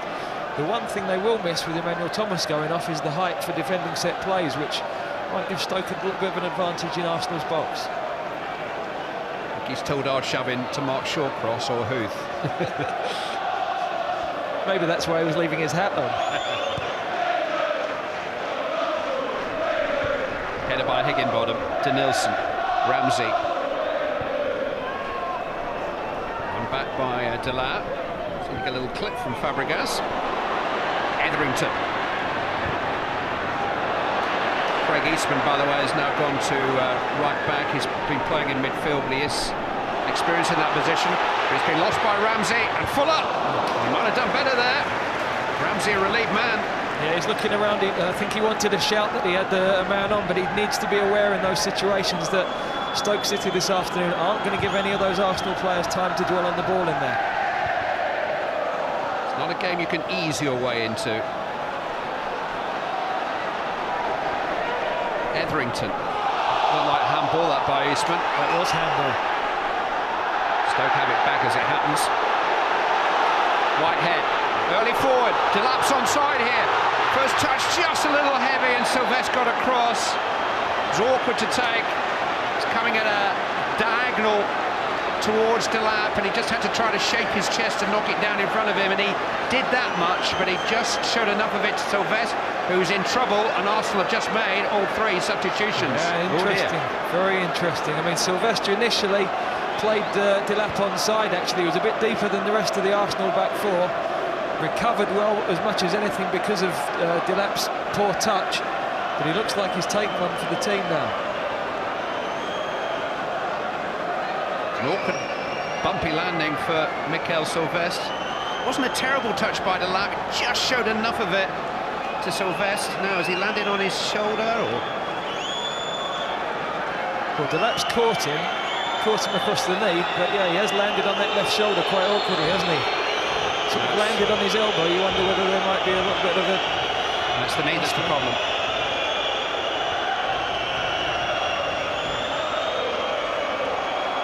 Well, there's certain irony in having made those three bold substitutions all at once. You might wonder whether he should have kept one up his sleeve. Doesn't look good, does it?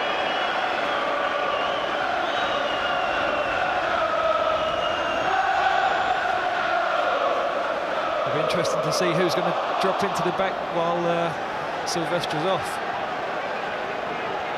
I think just going with three for now.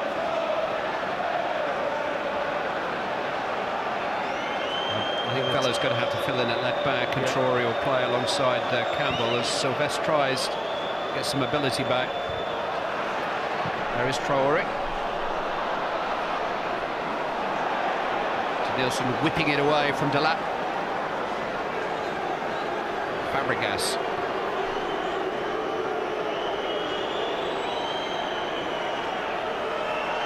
Foul by Delap. Sylvestre's now going to hobble back on. He's moving a little bit better than he was a couple of minutes ago.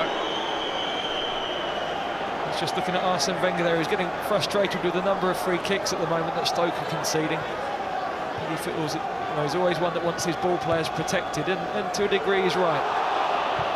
Ran away from Fabregas, didn't pull out. Higginbottom won it though. Etherington. He's done well to escape three of them there, Matthew Etherington. Arshavin eventually caught up with him. Delap. Tossed in towards Fuller. And Fabianski. And a little spill.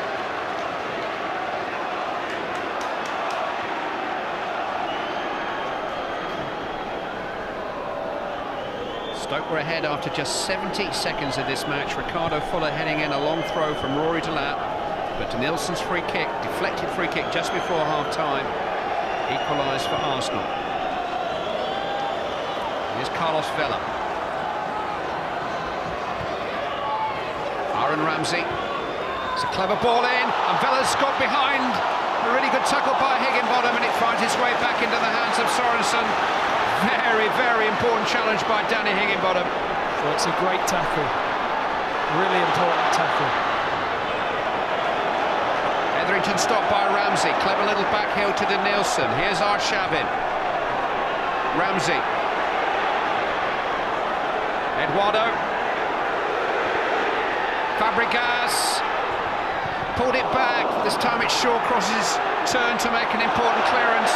Mistake by Whelan. Arshavin won it for Fabregas. Just trying the most audacious of little passes into Ramsey. I tell you what, this last 20 minutes is going to be great. Both teams are going for this now. Both going for it in their own sweet ways. It'll be a great contrast of styles and a real fight to the death. Too close to call, isn't it? You couldn't predict a winner at this stage, but definitely the quality that's come on now for Arsenal gives them an extra dimension. He says as Arshavin overhits his pass out of play. Really important challenge this by Danny Higginbottom. Right, it was a lovely ball from Ramsey, and actually Shawcross just got it in the way with Huth, but great timing of the tackle from Higginbottom. It comes off the arm of Danny Collins back into the arms of Thomas Sorensen, but that certainly wasn't deliberate.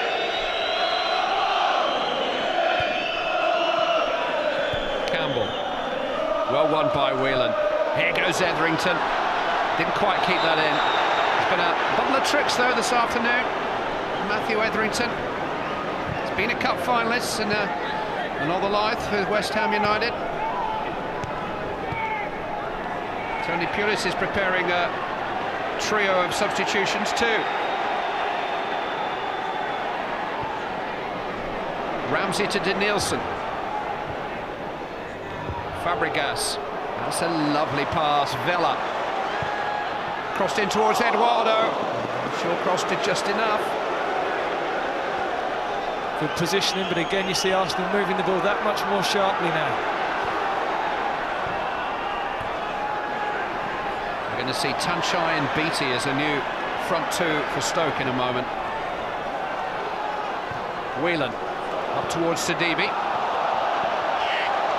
Stoke pro. Call for Mr. Delap.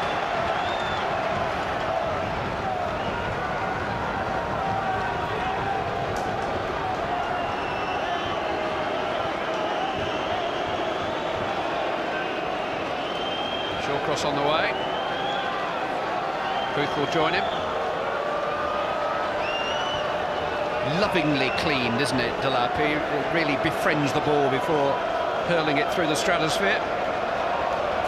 Here it comes. Here comes Fabianski. There's much to do about nothing. What if he can learn to get a shiny side on the ball so he can get a bit of swing?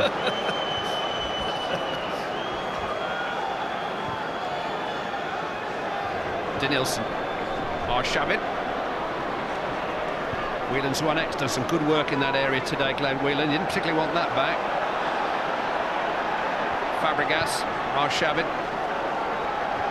Nielsen forward, Ramsey.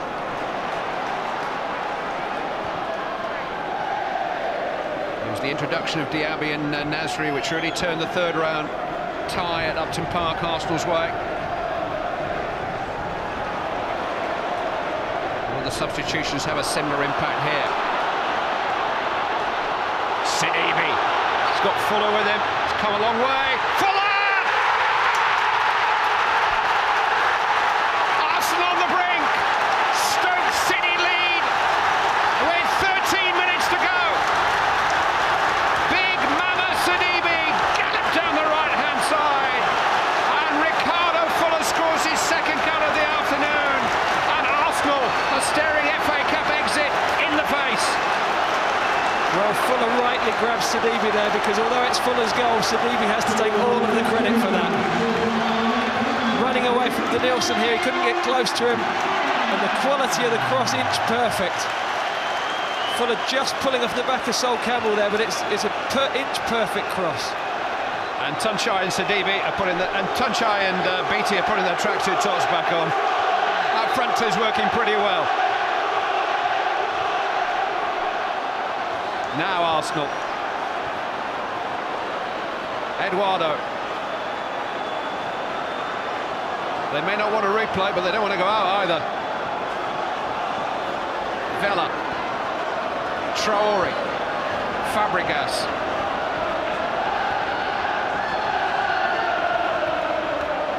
Traore trying to squeeze across out of that corner. Finds a way out to Fabregas. Tackled by Sidibe. Foul right under Martin Atkinson's nose. He's close enough to make the tackle himself.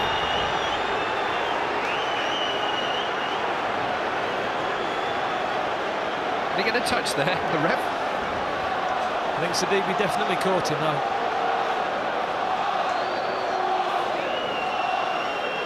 It was from a free kick that Arsenal equalised at the end of the first half.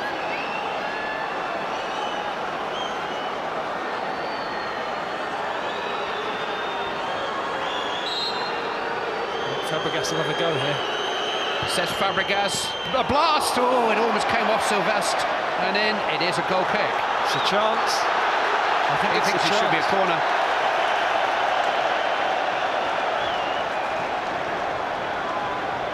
Took a big deflection. It's difficult to see from that angle who it came from. Sylvestre certainly thought it was a corner.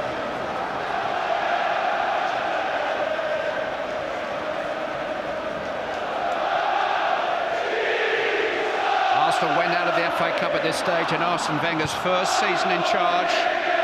Went out to Leeds United way back in 1997. Since then, 8 semi-finals in 12 years, 5 finals, 4 wins.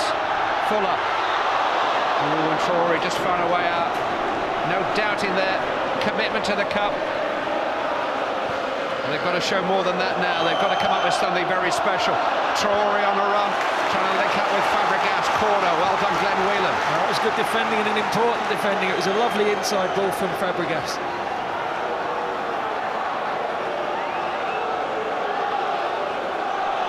Into the last 10 minutes. Fabregas with the corner. It's over everybody's head. Well, Mama Sidibe's got many qualities, but wizardry wing play, a la Sir Stanley Matthews, maybe not necessarily among them, but it's a terrific cross. And Fuller's header for the first goal was a good one.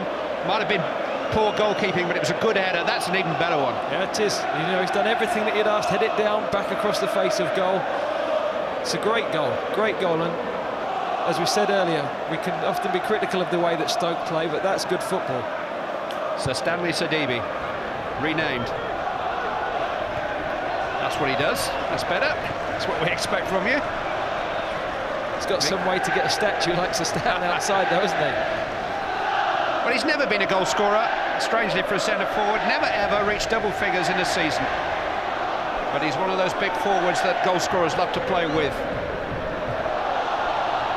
Eastman surviving a handball shot there. Danielson going back to his goalkeeper.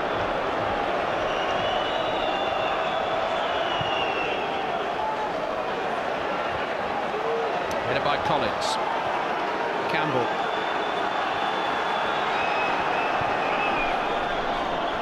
Unable to link up with Eduardo.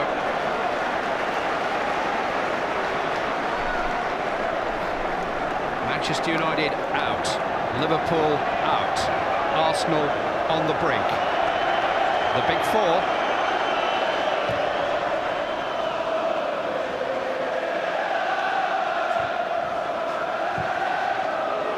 Here goes Fuller, looking for a hat-trick. Fabianski to the very edge of his territory.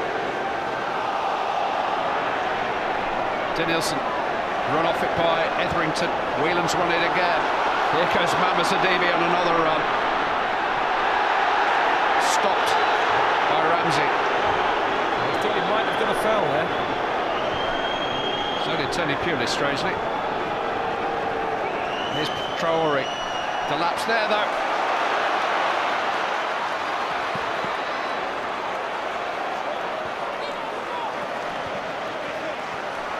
Huth. Fuller's onside. Held up by Sylvestre. He's down again. He's up again. Well, he knows he's been in a game, that's for certain. Fabregas. Trying to roll it into Eduardo. Might come for Arshavin. Vella's onside. Arshavin's there. And so too is Rory Delap. Corner kick. Well, you would expect in this last 10 minutes or so that Arsenal are going to pose Stoke a lot of questions. Not offside, good ball back, but ball back by Delap. Fabregas with the corner. Delap with the header away. Denilson. Campbell can't quite reach it. Higginbottom does. Eastman. Campbell. Denilson to Fabregas. Carlos Vela invited to cross. Rolls it in. Oh, Ramsey can't quite get his timing right. Slightly behind him, maybe. Yeah, they worked it well. I mean, it's typical Arsenal when they get in these positions to cut the ball back to the penalty area, edge of the penalty area, penalty spot. Aaron Ramsey just not able to get over the top of it. Well, there are going to be changes for Stoke. Tunchai is going to take the place of the potential match winner, Ricardo Fuller. Has become Stoke City's leading goal scorer this season. That's 5. He'll give way to the man who's been keeping him out of the team, Tunçay, the Turkish international. And Rory Delap's off too, to be replaced by Salif Diao.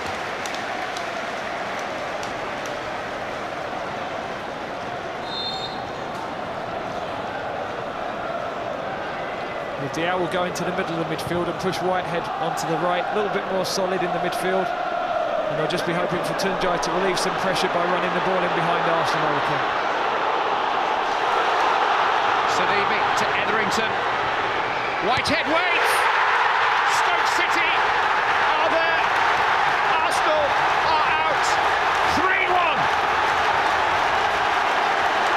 Dean Whitehead's first goal for Stoke City confirms their success, surely. Arsene Wenger's trophy-winning possibilities will end here as far as the FA Cup's concerned. It may turn out to be a blessing in disguise for them in the long run, but Stoke have deserved this. Well, the change works perfectly for Tony Pulis. Tunçay harassing the defence. It's another great ball in from Etherington. Is he offside? It's difficult to tell from that angle, but he looked okay. And Whitehead, who he's just moved onto the right-hand side, probably wouldn't have been in that position until he made the substitution. I think he got the benefit of the doubt. I think by the letter of the law, he may just have had a part of his anatomy beyond the final defender. But a difficult call for the assistant referees. Have got just about everything right today. And the flag stayed down. It's 3-1, and Arsenal need a miracle. Eastman. Denilson. Arshavin trying to feed it into Ramsey, but Sorensen is there. Yeah, and it was good defending by Shawcross as well, holding off the run of Eduardo. The boys in the studio have chosen their Eon man of the match, and it is 2-goal Ricardo Fuller.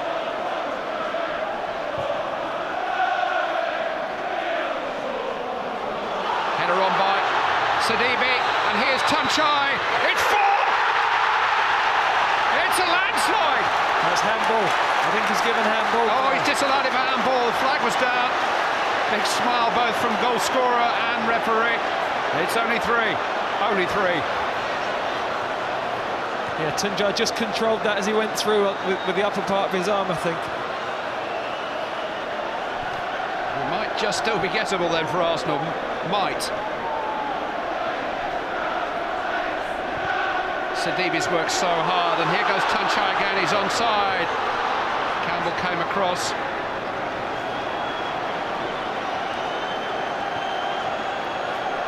Ramsey. Eduardo.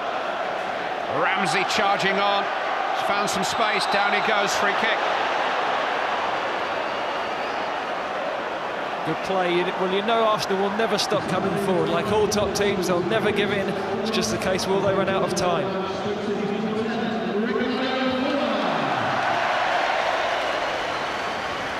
Now, how much added time dare Martin Atkinson add on?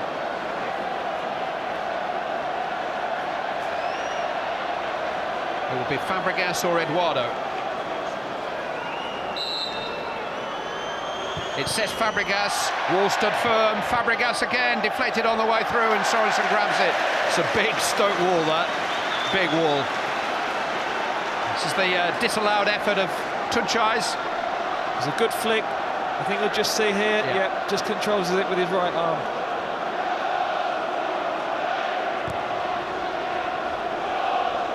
We understand from our touchline reporters that we're going to have 4 added minutes. So 5 to go in total. 1 or 2 making for the M6 and M1.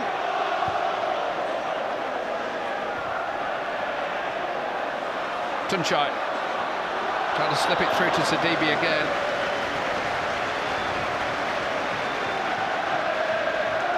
Stoke City have made their way beyond this stage of the FA Cup just once in the last 6 seasons.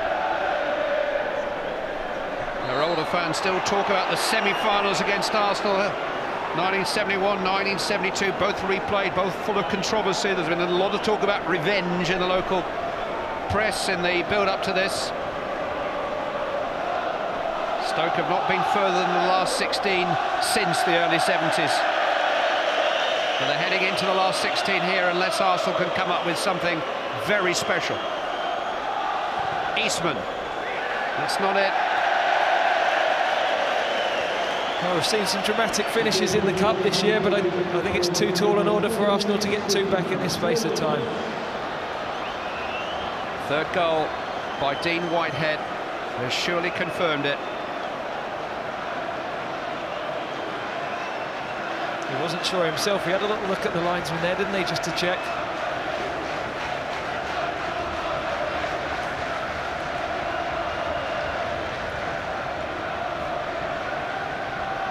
He's a Welshman, Tony Pulis, born to be a manager. He got his main coaching badges by the age of 21. He's worked his way up. Managerial career began at Bournemouth back in 1992, and the highest high spots have been in the last 18 months with Stoke City. And maybe going higher still here.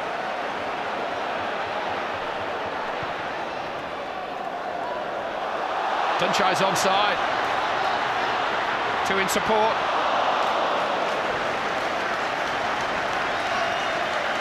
Difficult to come on at this late stage and catch the pace of this game. It is, but he had the impact that was required. You know, Tony would have put him on to harry defenders, and that's what he did for that 3rd goal, and that will be the decisive one.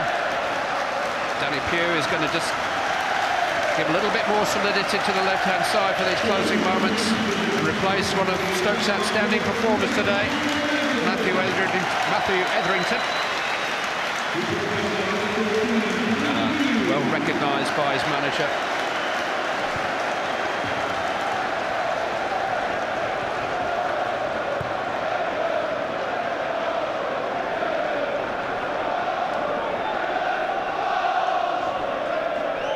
Fabregas. Whelan coming between he and Danielson. He's been excellent today too. Here's Pugh.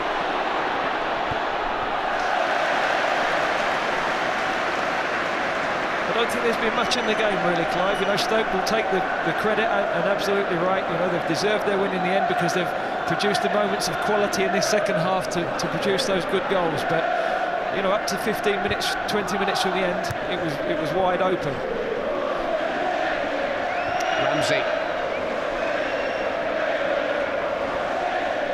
They'll take even more credit from the Arsenal lineup that they faced in the last 20 minutes of the game. Fabregas from the start, Arshavin, Eduardo, Ramsey, All added in the closing stages in a bid to get the game won.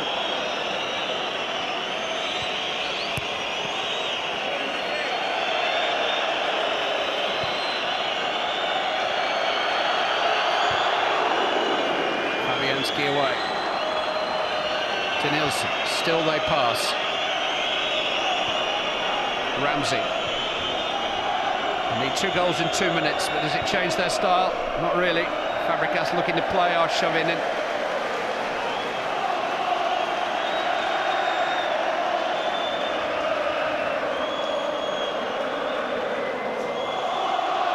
First defeat in 10 games on the way for Arsenal. It's a winning start to the new year for Tony Pulis, to be continued.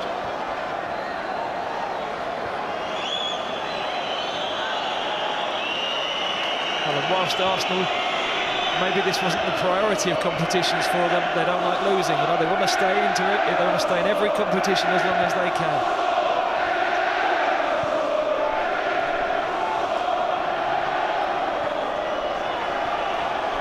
Arsenal throw.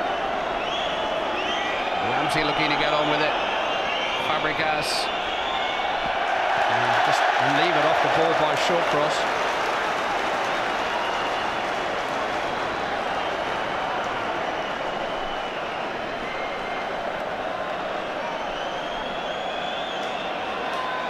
Don't think there'll be water later for Tony Pulis. Certainly won't be for him. They're going to celebrate it. Another big gun falls. Arsenal go the way of Manchester United and Liverpool, beaten by Tony Pulis' Stoke City here at the Britannia. 2 goals from Ricardo Fuller did the trick. Dean Whitehead confirmed the victory. This FA Cup is wide open this season. We'll be back at the Britannia with reaction in just a moment. But Stoke City have put Arsenal out by 3 goals to 1.